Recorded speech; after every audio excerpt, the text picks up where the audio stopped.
From the John DeVito Broadcast Center, welcome, ladies and gentlemen, to another broadcast of Armchair Experts with Jim Leon and Rich Massaro on the Windy City Hometown Entertainment Network and Jack FM 89.7, WRHS FM Norwich on Wednesday, August the 20th, the year 2014. And now, here they are, Jim and Rich.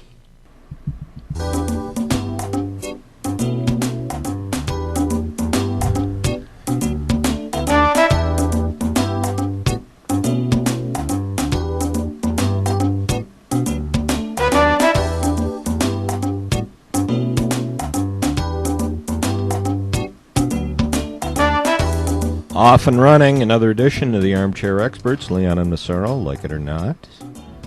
The award-winning Rich Massaro, or whatever name you're going under this week. You use those names that appear in the newspaper periodically. I don't know. Well, I don't know what you're calling. What are you referring to, Jim? Well, when they had that picture of you on the and they didn't have my name right. What was the name again? I was either Manano or Monero or something like that. I don't know. Like John Travolta in Saturday Night Tony Fever. Manero. Tony Manero. There you go. That's it. Yeah, I'm Tony Manero with my can. You know what, Jim? With your can of paint. I remember I went to see that show at the theater, and I went with a lady that I was going out with at the time, and she, at the beginning of the show, when he's walking down the street with that paint, she said, "Oh, look at that walk," and I'm watching him walk, and I'm like, "So what? I mean, what was the I didn't get it. I love the show, and I really like John Travolta in it, but I was like, I don't know, what the heck is she talking about? Well, I can tell by the way I, use my walk. I'm a woman's man. Oh, there we go. Okay. I was trying to think of the lyrics. I couldn't think of the lyrics. See how easily influenced women are? I know. I couldn't think. Oh, my God. That's right. That's what she was thinking about. I couldn't think of the lyrics. I bet she saw it twice. She probably went with another guy before she went with me. Who Probably. knows? These women, you can't trust them. You can't trust them. I know. So what's happening? What should we begin with today? Where should we start? Hey, I'm looking at the paper. Notre Dame is in trouble because of academic cheating scandal, and Brian Kelly, of course, is going, well, I don't know anything about it. I don't know anything about it. We have to get rid of these people. But have one of your players rape a co-ed on campus, and that was her fault. The big one for Jim Kelly, though, and I agree with him, is the one where the kid got killed on the platform shooting practice. Yeah, he had no business being up there. Yeah, I mean, you put a guy up there to film practice with 60-mile-an-hour winds. Yeah. Are you out of your mind for practice? I mean, for a game, it doesn't even matter. That's not that important that you're going to put somebody's life in jeopardy ridiculous. Yeah. I'm not a big Brian Kelly fan, to be honest with you. No, I'm not either. I think he's a little greasy. Yeah, I think so too. What I don't like, Jim, and I've watched some of the Notre Dame games, when the quarterback, and it doesn't matter who the quarterback was, would come to the sideline, this guy would be screaming in his face, and I'm thinking, the quarterback is your leader on the field, and he's got to have a certain amount of respect from his teammates, and you're screaming at this guy because he made a mistake? Like, the quarterback's never going to make a mistake? He made the wrong read, he threw an interception, so you're screaming in his face on the sideline? I mean, that's stupid behavior, Jim. Not good. Yeah.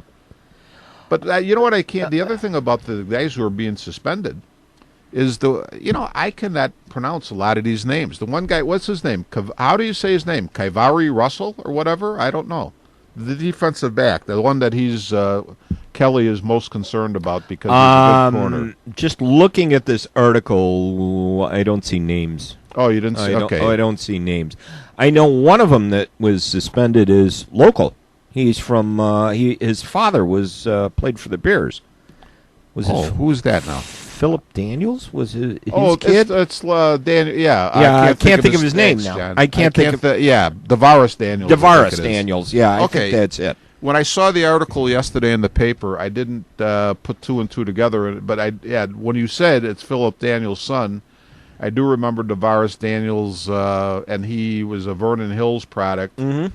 And I don't think I realized he was at Notre Dame. Mm-hmm. Now, how do you say capital K-E-I, capital K-E-I, capital V-A-R-E? How do you pronounce that? Because that's one of the guys who, that's the first name. Kaiver? I was going to say Kavari. I don't know. I don't know how you would pronounce that. I don't know. But that's one of the guys who's being suspended, and that was the guy Kelly seemed to be most worried about because I guess he's a good cornerback. And, of course, they give you the usual thing, the next guy's got to step up, which is true. Yeah, they're just commodities, but Brian Kelly expressed shock at the alleged cheating scandal inside his team. But this type of thing happens at all the big programs, so I guess we're just as good as everybody else. Hey, I think John Calipari expressed shock when he found out that Derrick Rose's ACT test was taken by somebody from Detroit. Yeah, I know. So, I'm shocked. Yeah. I didn't know anything about that. Nobody knew anything about that. Nobody knew anything about that. What the? So you see the stories about that, and you think about coaches. You think about coaches and the way they react. You think about coaches. You've coached Little League, or you've umpired Little League. You've coached Little League. Coached Little League and managed adults as in softball and whatnot. Did you get a chance to see the clip that ESPN ran in total last night after the Little League team from Chicago, Jackie Robinson West, beat Cumberland, Rhode Island 8-7, when the Cumberland coach gathered his team around him? No. It was really beautiful. That's good to know. It was beautiful that, first of all, he started with the kids. After that, he said, "Eyes up, everybody look at me." Mm-hmm. And he's kneeling down there with them and talked very sincerely, talked from the heart about what it meant to him, what it should mean to them. And, then you look at that. You see so many things about Little League coaches, you watch Little League football coaches thinking they're Vince Lombardi, the way they scream out there, or a baseball coach is thinking, I'm Lou Piniella, I have to scream and holler. But he talked from the heart. He told these kids that, he said, there's no need to cry. He said, I'm going to shed a few tears because this is going to be the last time I'm going to be able to manage you kids. Mm-hmm. He said, and you mean so much to me. That's you know what, Jim? Winning is great, but winning is definitely not the only thing. And the other thing I would say to that is that you can Denny Rosen, who was one of our old gym teachers, and I had the privilege of him having been one of my football coaches in my senior year. He was our head wrestling coach at Ridgewood. I asked Denny one time, if you had to give advice to a coach, what's the most important thing you could say if you can only say one thing? And his comment was, they won't care how much you know until they know how much you care. And that rings really true with me, because when you talk about guys acting like Vince Lombardi and screaming and whatnot, you can yell at kids and they will have no problem with it, as long as they know that your heart's in the right place and that you care about them, as that the main thing is they get better as players. I think especially at the age group you're talking about, even though you're talking about you're at a high level, you're in the Little League World Series. The main thing is still the players and how much they get out of it. It has nothing to do, especially in Little League, with you as the coach and what you get out of it. You know what? One of the most distasteful things I ever heard, and I don't know if you've ever heard it, they play it once in a while on the radio, is the rant that Bobby Knight they had recorded he did on his team. Yeah. And I told my kids, I said, I respect what Bobby Knight has done as a coach. I think he's got integrity in terms of his players always graduating. I think he really does have a love for his players. But my kids would never play for a coach who talked to his team like that And usually, and what it really came down to, Jim, the most distasteful thing wasn't the language. I mean, language I can handle. It was the whole gist of the thing was, you guys are screwing me up. That's right. You know, it had nothing to do. You know, Yeah, that was the thing. It was not about the team. It was about him. exactly. You know, And I don't go for that. I'm It's not losing the. I'm not losing to Purdue. Right. Yeah. I'm not going to lose to Purdue. Right. Yeah. I'm not going to do And that. Yeah. I'm not going to be in this league with an 8-11 record. Yeah. Yeah. You know. Right. So, you know, that to me, I don't care if you're coaching the Bears or any other professional team or whatever level in between. Always remember, you talk about Knight, though, and a shot he would take. And you remember a game, I think it was Digger Phelps' first year at Notre Dame when Indiana beat Notre Dame 91-29. Oh, wow. And Phelps came up to him and he said, you ran up the score. And he said, there's a good reason I ran up the score. He said, why? He said, your team stinks. Yeah. You know. My philosophy, Jim, was if you could beat a team bad, do it. Because first off, you never know when a team could come back and bite you. But the point would be not to embarrass the team, but to sort of let that team know where they're at in terms, what they have to do to improve. So I Right. looked at it as more of a, not that you want to embarrass them, but hey, this is where you're at. This is you need to improve to get to the level where, say, you could beat us if we're a good Yeah. team or other good teams. Yeah.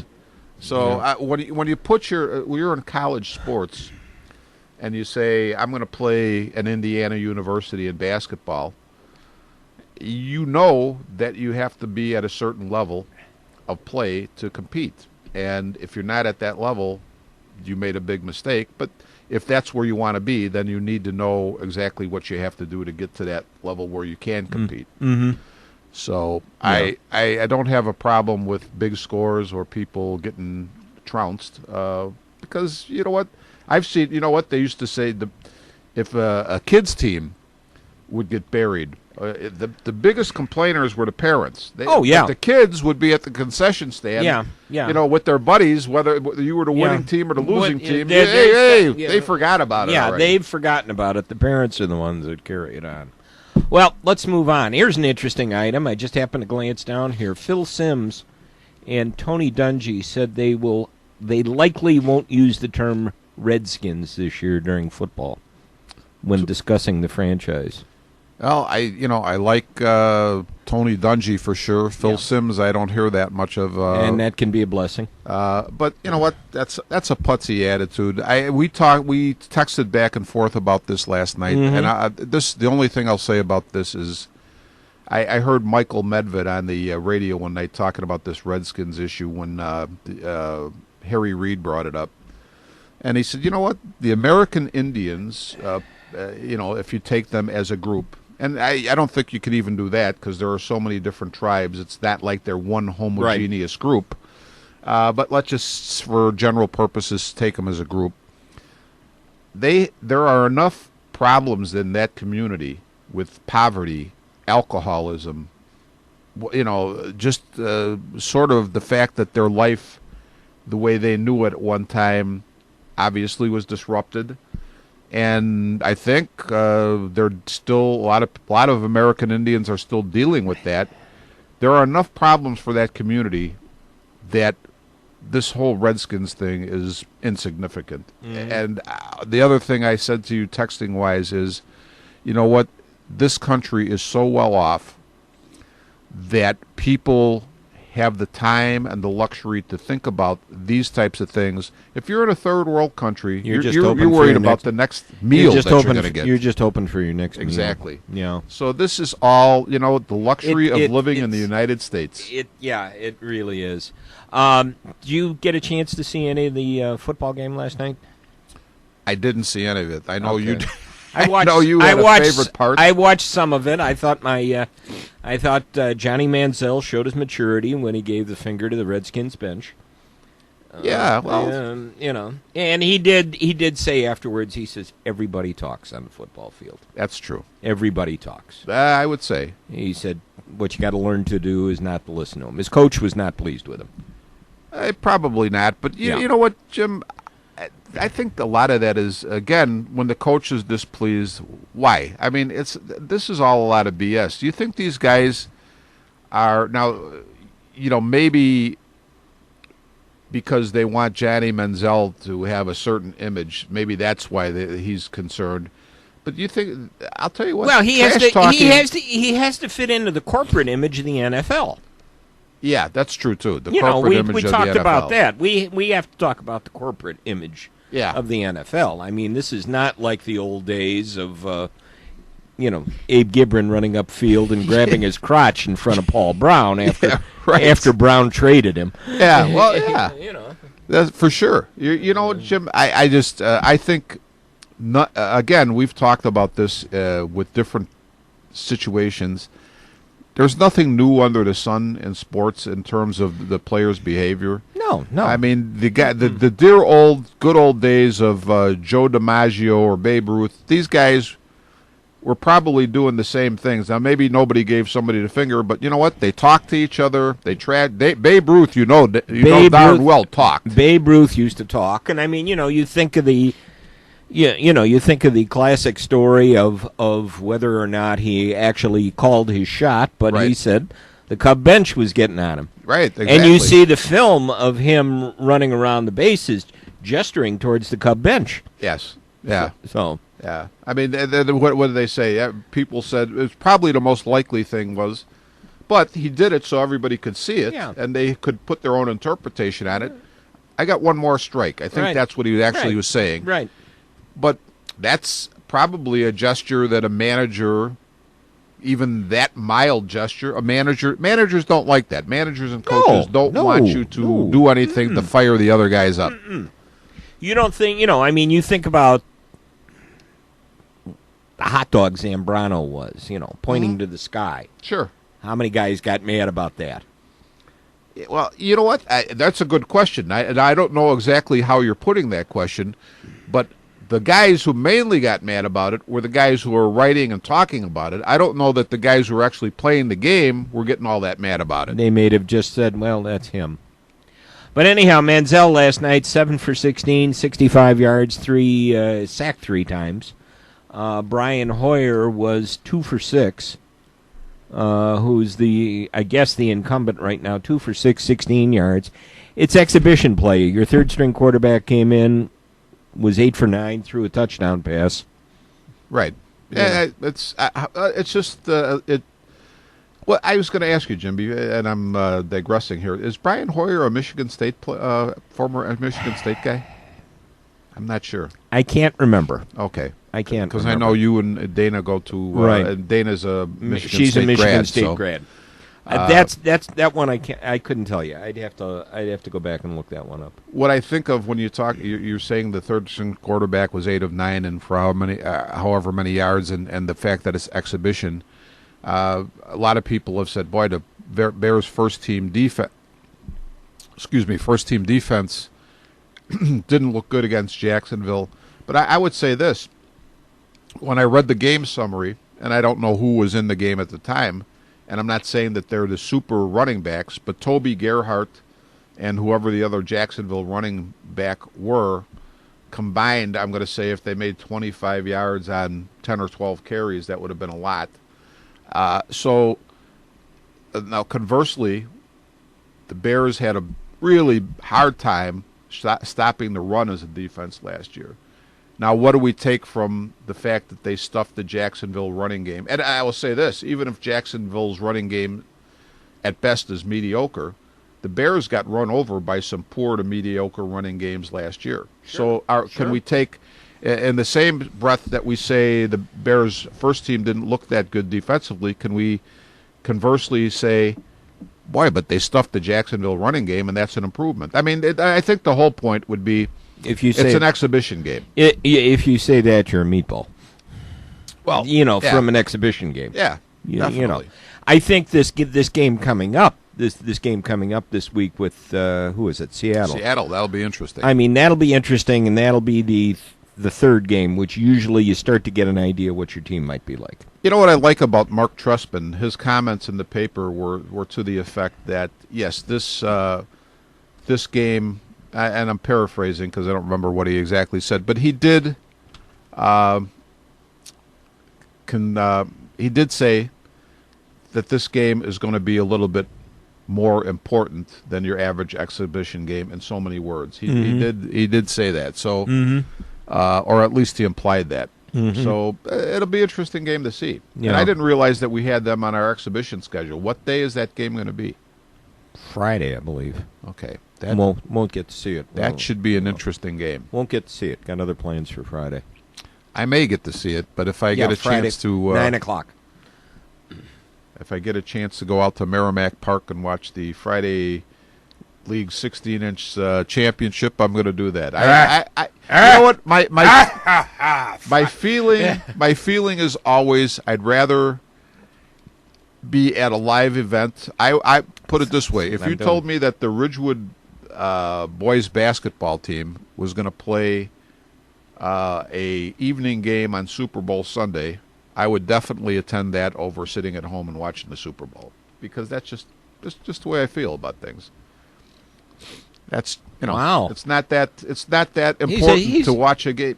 Well, you know what? We're seeing a gentler side of Rich Massaro. I'm just John. saying that I would John's rather see, John's laughing in there. John's going, "Who is this, really?"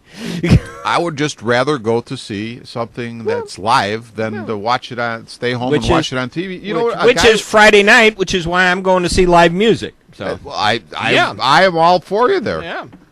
Jim, I'll tell you, a guy was walking out of the store with a TV the other day, and I stopped. He was a 40-ish type of guy, maybe 50. So we stopped and chit-chatted as I checked his receipt.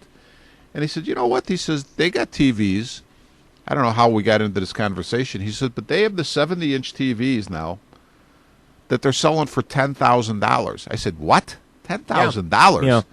And he said, "Yeah." I said, "A TV for $10,000? I said, "What is somebody?" And I guess I shouldn't be surprised by this. Is somebody going to live their whole life in front of that TV? Because Yes. if you're going to sink $10,000 into a TV, I ain't leaving I the guess house. that's your life, right? I ain't leaving the house. I'm going to sit there and watch it. And Jim, until I cannot move anymore, that is not going to ever be my life. There you go. Okay. There you go. That TV must be made of gold. I would. It better be, John. It needs to come with somebody who will turn it on and change channels and handle everything for me. I just want to say, fix that. Get me this. Yeah, right. Find Bring me me this. a sandwich. And bring me a sandwich and a beer. Yeah, Yeah, that's right. definitely. That's right. Hey, What'd you think of? Let's get on some other stuff here. What'd you think of the signing of Santonio Holmes? I saw Sports Jimmy before I came here, and he Uh-oh. brought that up. And Uh-oh. you know what? In talking to you the other day at Fanny and Schmoes, which is obviously our favorite place, other than John DeVita's basement, you know what? John, she has better pastry. I think that you have made a great point that he may just be somebody to fill in until the time when Wilson and I added Williams in there into the mix. But Yeah. I think Yeah. you're right. Probably the main guy being Wilson until he is back. And I don't know how long of a stay Santonio Holmes will have with the Bears, but I think it's a worthwhile signing as long as it's financially sound. I think it's a low risk. It's a low risk. It's a high reward. The one thing I don't like though, Jim, is and I guess Trustman alluded to it in the article about Santonio Holmes the other day, is this guy has not always been on his best behavior No. in regards to his comments about his teammates to the press. Right. And you know what? I don't like that part of it. And but I would say this in his situation, I doubt if he's going to have much to say because No. he's in the situation of basically he's almost begging for a job. Right. So he doesn't have much of a leash. Yeah. So he's I got mean, to his be comment, mind his P's and Q's. his comment about his past reputation, that's in the past. Sure. It's neither here nor there. It's a new move for me. He's saying all the right things.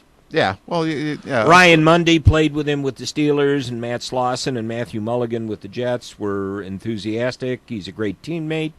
Things out in New York got overblown just because of the way things went on there. It wasn't easy as times, but, Yeah.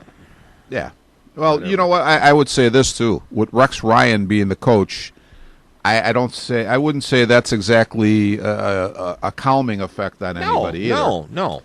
And I think just the New York atmosphere itself. Yeah, that lends itself to some that craziness as that well. lends itself to odd things. I want to throw this in here, Jim. Maybe we could go back to football, but the thing that keeps coming to the front of my mind, Javi Baez hit a mammoth home run, I guess, yesterday in New York that went into the second deck. Mm-hmm. And I got to say, I had said on this show that Chris Bryant was going to be the first real impact guy that they brought up. And I still think he will be a really good player, and I think he might even be a better player than Javi Baez. But I am not a guy who gets really excited by pro players anymore. But this guy has got me jazzed. I'm telling you. He does, and I mean I can't remember being this excited about a guy hitting 233. Mm-hmm. Well, he's exciting. And half of his hits have been for extra bases. You know what? It's a great thing when a guy goes out there. I think what's enjoyable for people, because I think people really would like to live their lives like this, and we're all, for whatever reasons, we don't. But here's a guy. He goes out there and he wails. He goes for the gusto every time. Man. And I'm expecting. This is a guy. You watch that swing. I expect him to swing himself right out of his shoes. He may just throw his back out of whack. Sometime. It's almost like he's rolling his ankle. I'm afraid sometimes when I watch this. That's that could happen. But Yeah. I just love seeing a guy play like that. Man, I do too. Yeah, I mean he's so I am totally jazzed by him being here. I didn't really think that would be my reaction for any of these guys. That's a rare. I mean, put it this way: at my age, that's a rare reaction for me because I'm starting to see me being my father. Okay? Yeah, Because yeah. you know what? I look at my dad at the age I was and hear the things he'd say, and I'd be like, Dad, what are you talking about? Yeah. But now being that age, I'm like, no, I know exactly what you're talking about. Yeah. Some of these shenanigans and whatnot get old, but no, this guy's really got me sort of jazzed. So Yeah. And you know what? I mean, we're starting to see. I think maybe we'll get into this as long as we've kind of gotten off on a baseball talk here, especially Cubs. I had some other things I wanted to talk about, but I'm beginning. I think we're beginning to actually see. We're starting to see the fruits of the rebuilding program. I think so. And you know what I mean, with a guy like with pitchers like Hendricks and Wada. Boy, he had another good outing yesterday. He was the pitcher yesterday. Yes, And what was the final score? 4-1. 4-1. How many innings did he go? Did he go 7 or 8? I don't know if there's a box score in here. I'm looking. Oh, yeah, maybe no. But it should be because it was an early game. Yeah, it was an early game. He went 7 innings. 7 innings. Seven innings, one run, 3 hits, struck out 3, walked 2, 94 pitches. You know what? His earned run average is $1.66. Wow. And you know what? They're starting. Somebody brought this up. I think I had the radio on the other day, and I was listening to the score, and Barry Rosner was on, and Rosner's a good baseball mind.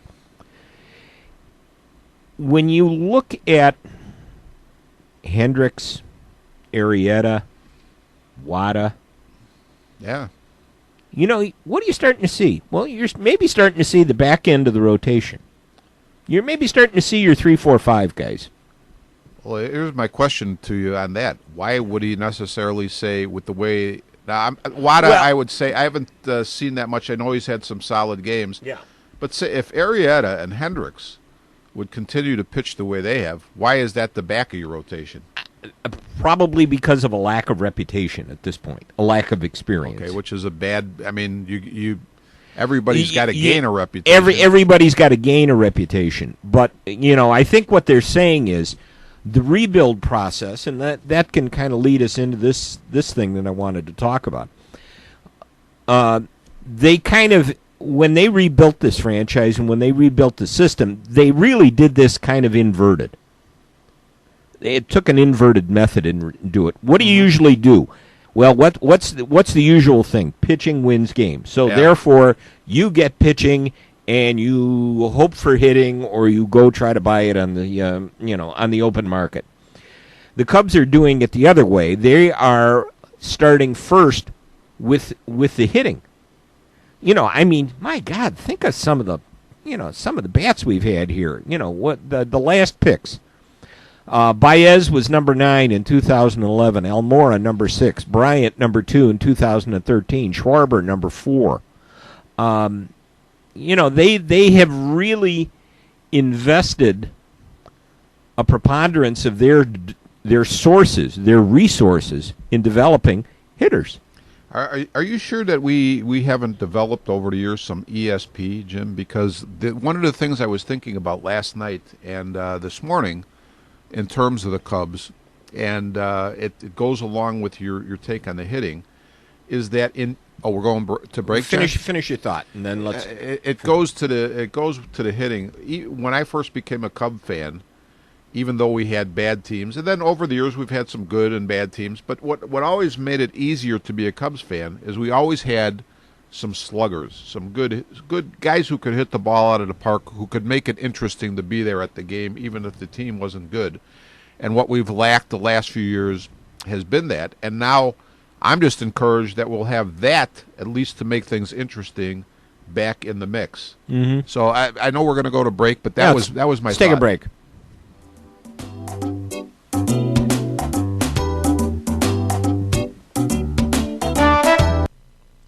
You are listening to Armchair Experts from the John DeVita Broadcast Center on Jack FM 89.7, WRHS FM Norwich, and the Windy City Hometown Entertainment Network on Wednesday, August the 20th, with Jim Leon and Rich Massaro.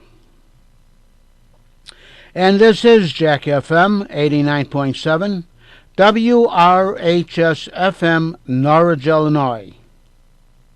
And now, back to Armchair Experts and Jim Leon and Rich Massaro. All right, back again. We broke the station. John put it back together. We're fine.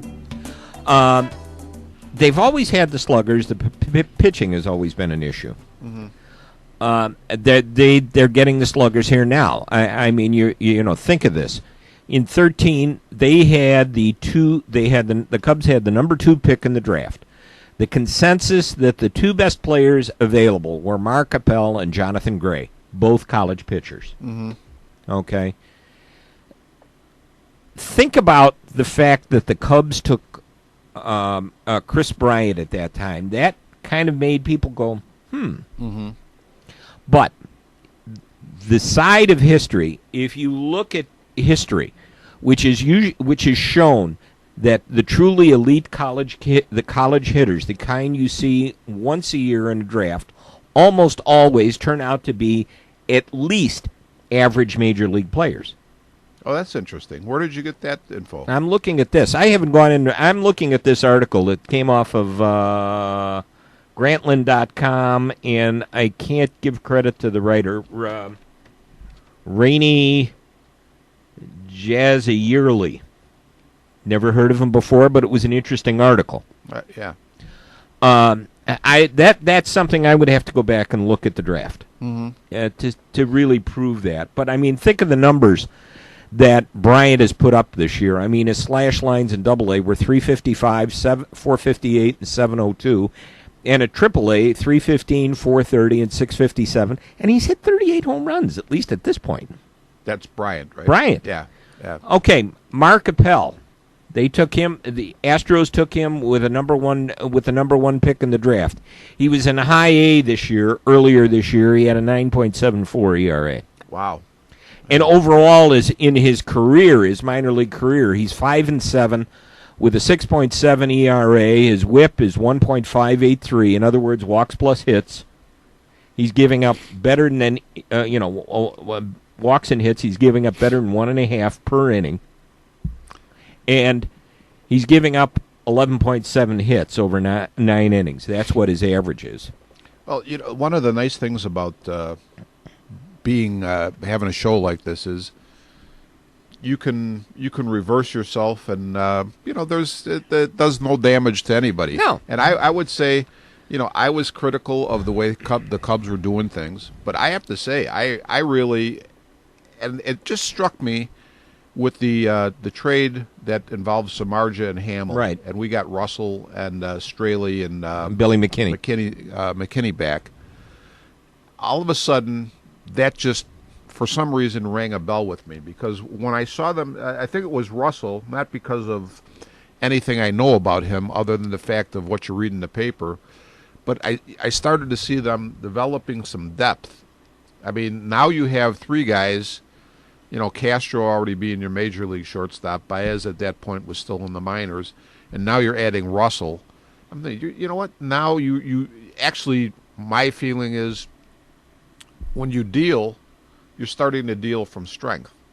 And I started to think about other positions where I knew a little bit about the people at those positions that they had in the minors, and I thought, you know what? They're really doing it. They're starting to build a strong farm system. And now seeing Javi Baez, as you say, he's hitting 230. Almora, I think, is dropped into the 220s or 230s. But it's just Alcantara is hitting a little bit above 200. A little bit, okay.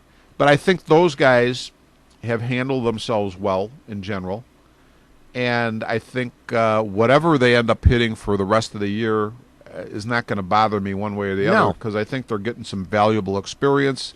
I don't think they're totally overmatched. I think they'll get better, and I'm just encouraged by what I see. And you know what? The thing that's encouraging me more than anything is when Dempster had to be one of their first trades or close to it. Right. Hendricks is one of the guys we got back in that deal, and seeing what he's done has really impressed me. I mean, to get that type of value back. I remember you were a guy who said, well, you know what, you liked the fact that, you didn't feel that Scott Feldman was that big of a thing to give up. And I said, well, that's an established major league pitcher.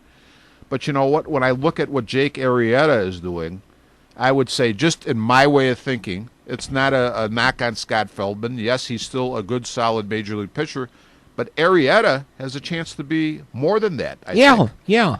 And it made me wonder, and once I saw this article and I read it, it made me understand some of the ideas on why some of these players were acquired, especially these pitchers, which in some cases they've just turned around and flipped. Okay, and it really kind of comes down to an analytic, and this is the first analytic. Okay, I can kind of understand what you're looking for here, and it's called FIP. Fielding Independent Pitching. You told me about that. Yeah, and it really, the theory behind this, and the guy who kind of came up with this stat in 2001, arguably the most significant finding in sabermetric history. No, I think it's a good stat. But it really is, the thesis of this, of his findings were, what do pitchers have control over? They have control over 3 things. Walks, strikeouts, and home runs. Mm-hmm. Fielding, there's a minimal ability because, it's really the defense that has it. But to evaluate pitchers, it's really based on the three things they control other than the number of runs they allowed. So fielding independent pitching is really an estimate of the pitcher's ERA based on the number of walks, strikeouts, and home runs he allows. Well, you know that I always try to look for the flaws in the new stats, but I think that one is I've tried to, after you explained it or brought it up to me or brought it to my attention, tried to think about it a little bit, and it makes sense because what I see, a pitcher may make, it's on the pitcher when he makes a mistake and a batter hits a home run. It's pretty much on him. I would say most hitters, even the greatest home run hitters, are going to hit pitchers' mistakes. Right. That's what it is. Right. Walks are totally under your control. Right. Strikeouts are because you're really throwing the ball well and you're putting Right. it past the hitters. Mm-hmm. But even any other hit inside the park is subject to the defensive abilities of your fielders a lot of times. You get your seeing eye hits. In other words, those things are not totally in your control. Right. And the other things, the home runs, walks, and strikeouts are. I sort of like the stat. Yeah. And you're saying now, who were you referring to? Were you giving a specific person when you were talking Well, about that stat? it made me think when somebody said when I heard the comment when the Cubs picked up Jacob Turner recently from Miami, that he is the picture perfect definition of a Cub pitching reclamation project. Okay. But now you start to think about this, and this is a sabermetric, and I'm surprised that more teams haven't really started to go for this. Of course, maybe in the situation from the Cubs, what they were looking for is people like this that they could flip. They were looking for currency. But think about this. Travis Wood, after the 2011 season, they got Travis Wood, who had a 4.84 ERA that year, but a 4.06 FIP. We got rid of Sean Marshall, who's pitched 85 innings since then. Okay. Total. In 2012, Wood had a 4.27 ERA. In 2013, he had a 3.11 ERA. Now he's reverted this year, so I don't know what that means, really. But Scott Feldman. Okay. He was, again, a low-risk, potential high-reward. 2012, he had a 5.09 ERA, but a 3.81 FIP. Okay. Okay, while he was with the Cubs, he had a 3.46 ERA, Okay. which made him a good commodity, which gave the Cubs the opportunity to flip him to Baltimore. They got Pedro Strop and Jake Arrieta. Yeah. Okay, Jake Arrieta in 2012 had a 6.2 ERA, but the FIP was 4.05. Okay. 2013, and in 5 starts before he was traded in 2013, 7.23 ERA, but 4.61 FIP. So what you're saying is all these guys are a little bit better pitcher than what their ERA Their numbers, alone would indicate. If you're just evaluating him on the ERA, there's something more there when you look at it. Now, this year he's been a breakout, really, 2.77 ERA, and you think about the FIP, it's 2.37. Hamill was another one. His ERA was 4.8, which was higher than his career FIP. That we're talking his career ERA, which was higher than his career FIP of 4.33. And you know what? I mean, he spent most of his life, or his pitching career at that point in time, in the AL East, when you've got some heavy hitters. That's true. That's true. And he also pitched for the Rockies. So you've got a ballpark where everything is going to be jacked up Who here. was this again, Jim? Hamill. Oh, Hamill. Okay. Okay. So he made 17 starts for the Cubs to the tune of a 3.19 ERA, a 3.19 FIP, and a 2.98 ERA. And that allowed the Cubs to put him in the package with some margin and get 2 of the best prospects of the game. So I'm finally understanding some of their theories Yeah. of what they do. Has this worked all the time? No. Chris Volstead Yeah. was a flop. Yeah. But I didn't go back to look and see what his numbers were. Jacob Turner seems to be a classic Cub rehab because, you're looking at a 5.97 ERA this year in 78 innings, but between his strikeouts, walks, and home runs, that's a 4 FIP. So here's a prospect that, you might be able to work with this year. When we talked yesterday, Jim, one of the things when you talk about a lot of these new stats, I think one of the reasons, when there's a void somewhere, something usually comes to fill a void. And I think what happens is, and why all these stats have been developed, and again, I'm not a super big fan of all of them. I like the FIP, though. I think that makes some sense to me. But I think the big thing in my mind is when we were kids, there was 16 major league teams. You had guys in the minors that today would be major leaguers, okay? Guys who were good ball players who just could not make it because there were better ball players sitting on the bench in the major league club. But with 30 major league teams, I think what's happened and the void that needed to be filled is obviously now how many more ball players is that? It's quite. We don't need to do the figures, but it's probably, I'm going to say, another 300 ball players or so. Let's just say you've doubled the size in the major league. Doubled the size, okay.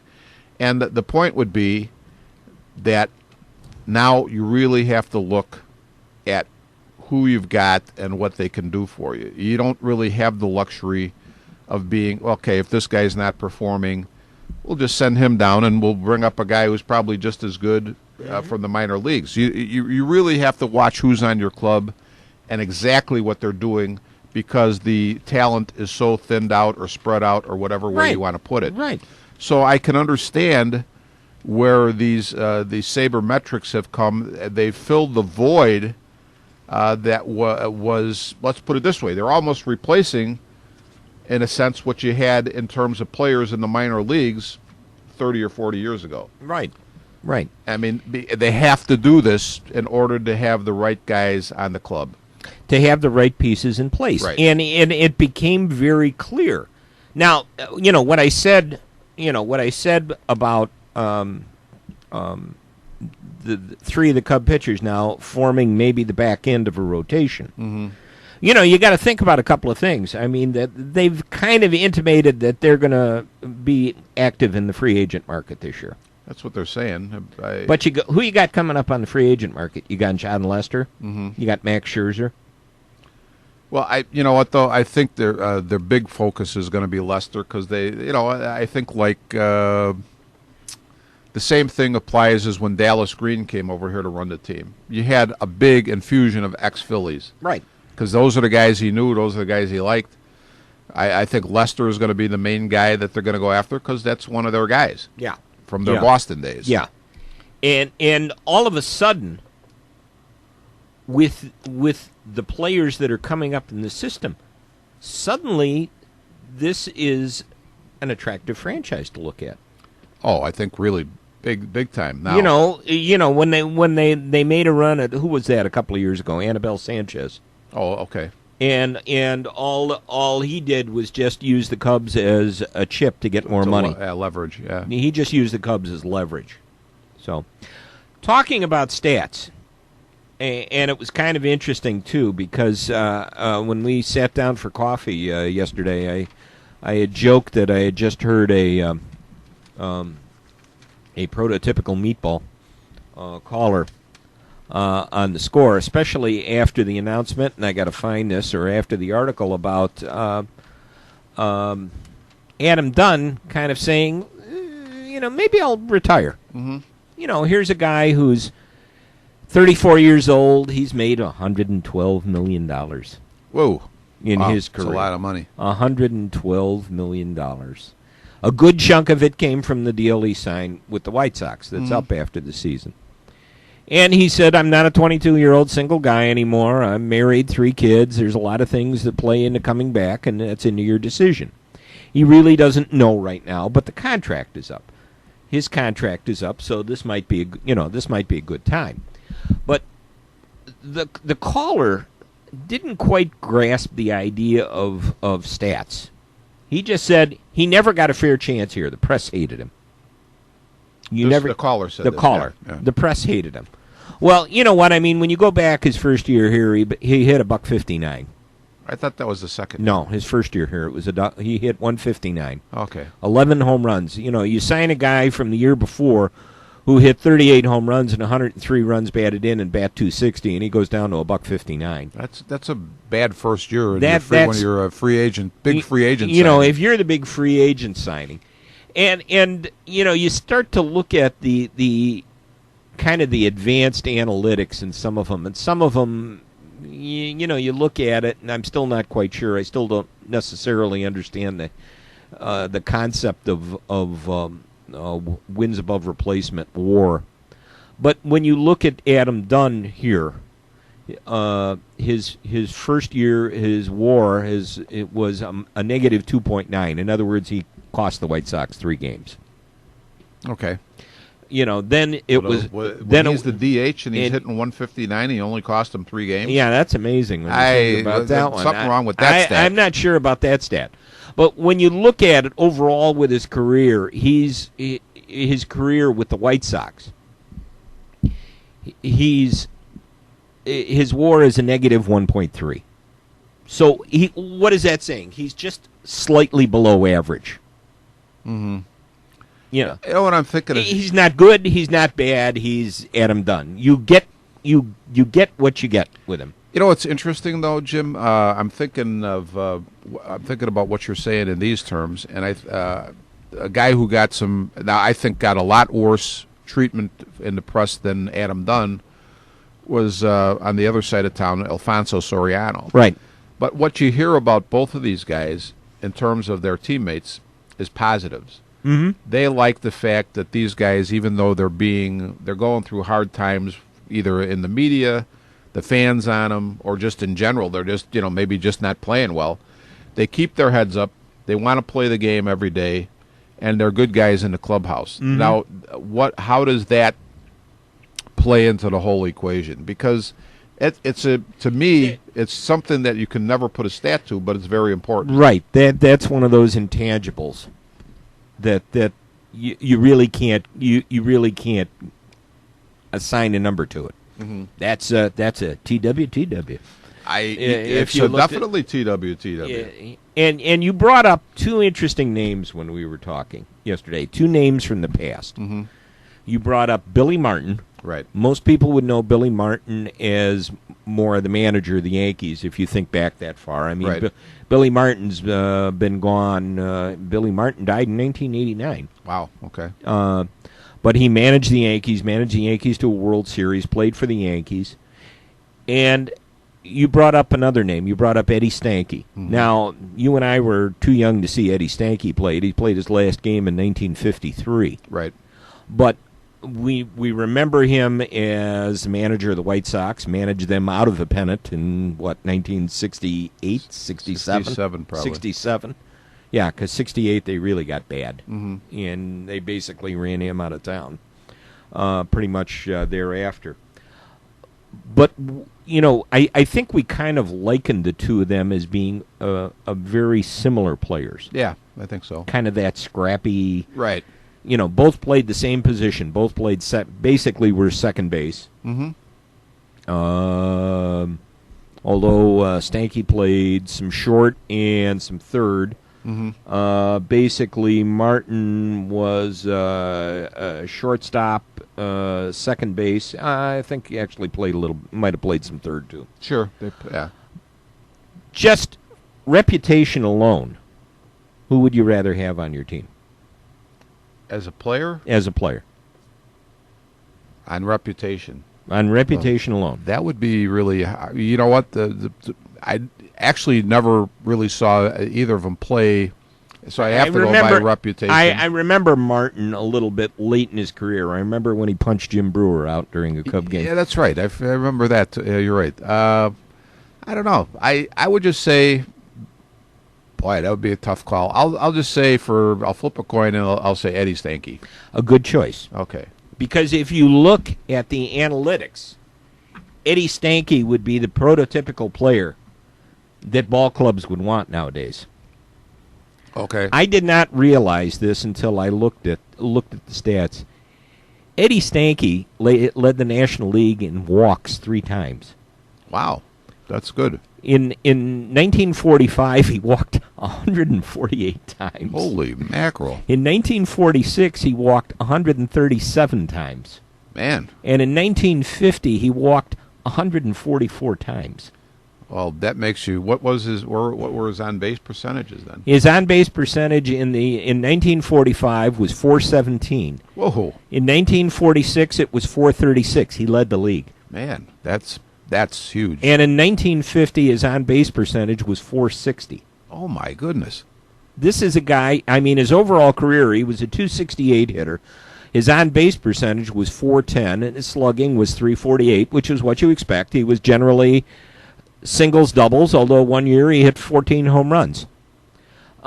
His on-base percentage was .748. His on-base plus slugging was .758.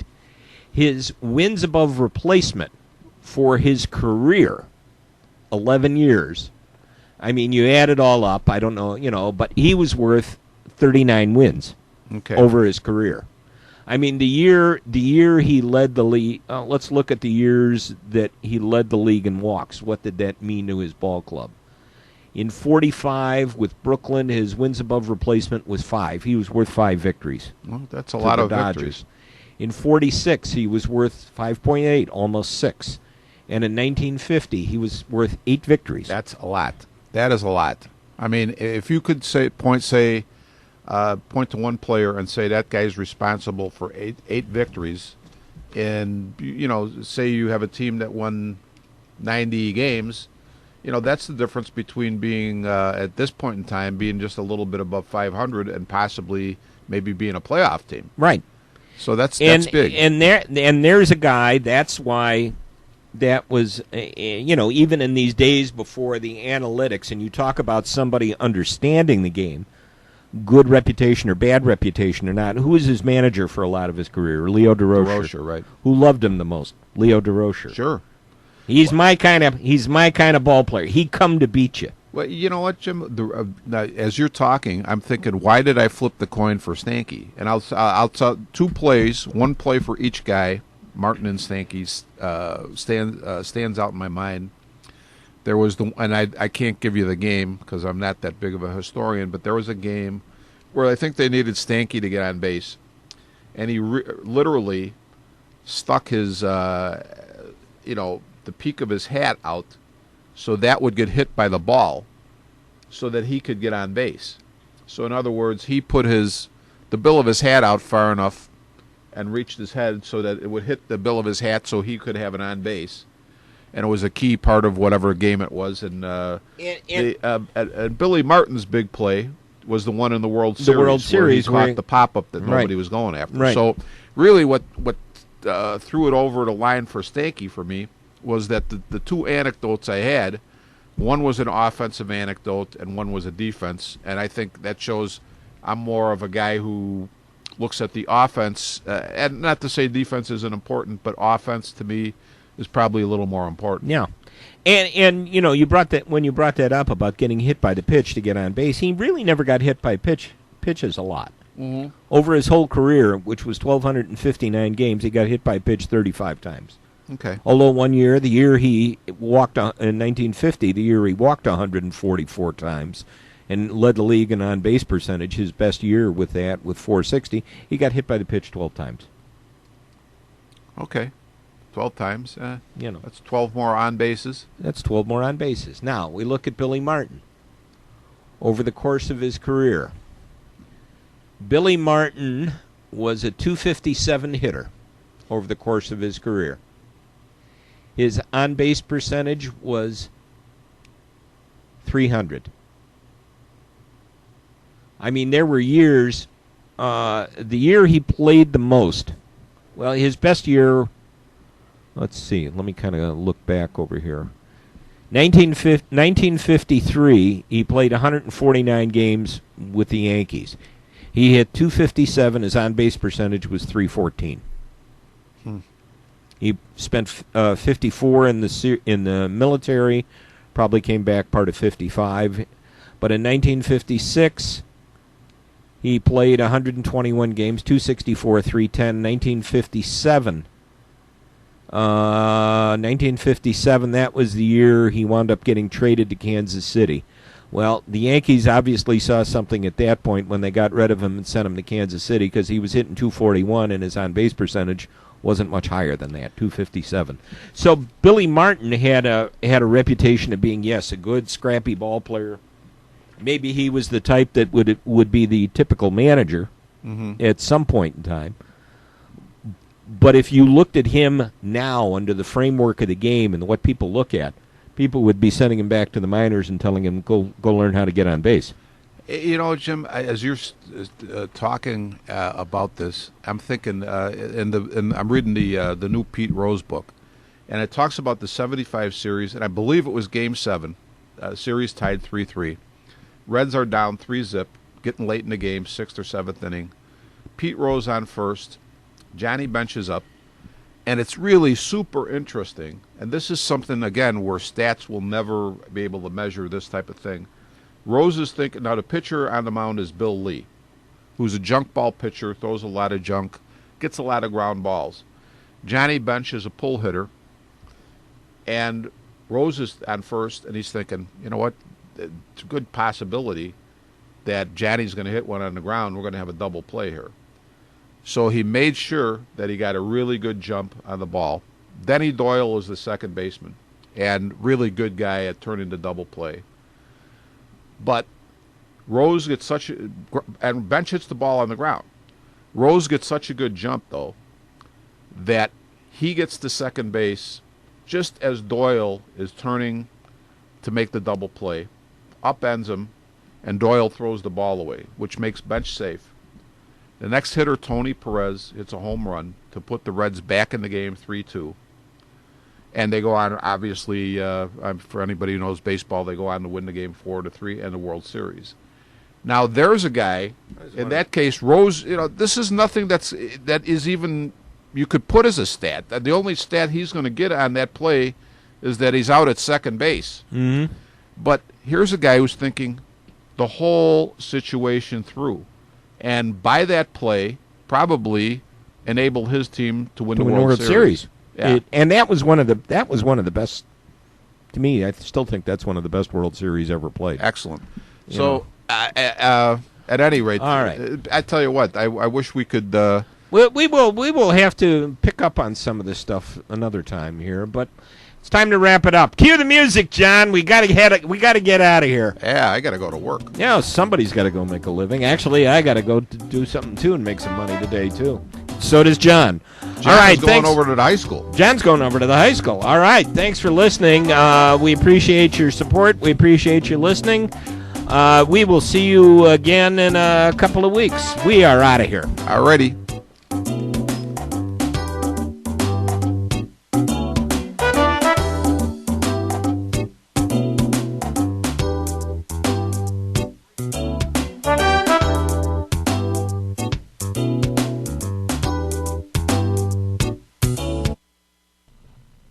You have been listening to Armchair Experts from the John DeVita Broadcast Center on Wednesday, August the 20th on Jack FM 89.7, WRHS FM Norwich, and the Windy City Hometown Entertainment Network with the WRHS sports announcers Jim Leon and Rich Massaro.